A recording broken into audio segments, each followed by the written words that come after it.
In today's episode of Maha Voices, we speak with Matt Armstrong, a professor and a lifelong Democrat who was a Kennedy supporter that is now voting for Donald Trump. The stories of transformation have a similar thread to each: a people abused of their trust by a party that has insisted upon their moral superior vision of democracy, or one-party rule. Matt's words are impassioned and amazing, a breakup letter of the fiercest kind. Matt casts a clear vision of what it means to disavow a harmful orthodoxy at the risk of career, relationships, but for the grand ideal of country over party.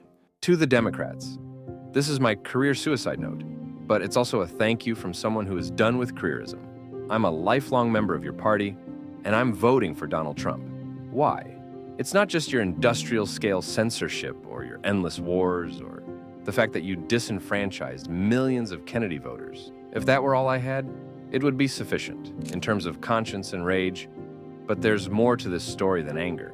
Your hatred and censorship has taught me to admire President Trump and to love my fellow working-class Americans, and for that, I thank you. This vote is for all the traumatized people who have been canceled and banished just for saying no to the establishment. This vote is for the surveyor, the farmer, the HVAC man, the nurse, the hairstylist, the deadhead, the veteran, and my fellow adjunct professors who have told me their stories about being bullied by the Democrats and their friends and family and their colleagues at work.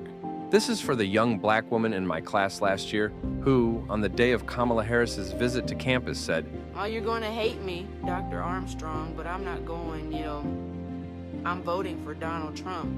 Why would she think I would hate her for the way she votes? What has happened to our country? Somehow Donald Trump has changed my mind.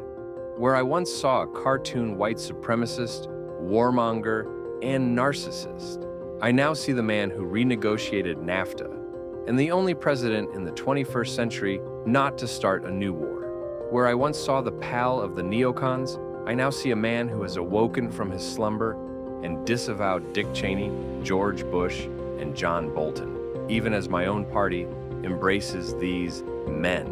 Why has the greatest entrepreneur of my generation, Elon Musk, risked his career to side with Trump? Why has the most consequential grassroots environmentalist of my time, Robert F. Kennedy Jr., sacrificed friends, family, and reputation to side with the Orange Menace? Why has the most courageous peace activist of the 21st century, Tulsi Gabbard, left our party? Because Tulsi, Bobby, and Elon see what I see. Donald Trump is resilient, and he's risking his life to change the fate of our nation. Trump is transforming the Republican Party into the party of peace, free speech, and the working class. He has converted George Bush's billionaire boys club of big war, big ag, and big pharma into a party that cares about public health and embraces regenerative agriculture. Now, I don't think the GOP is all the way there yet, but they're clearly the party that embraces dissent, and dissent, brave speech, is the fuel for evolution.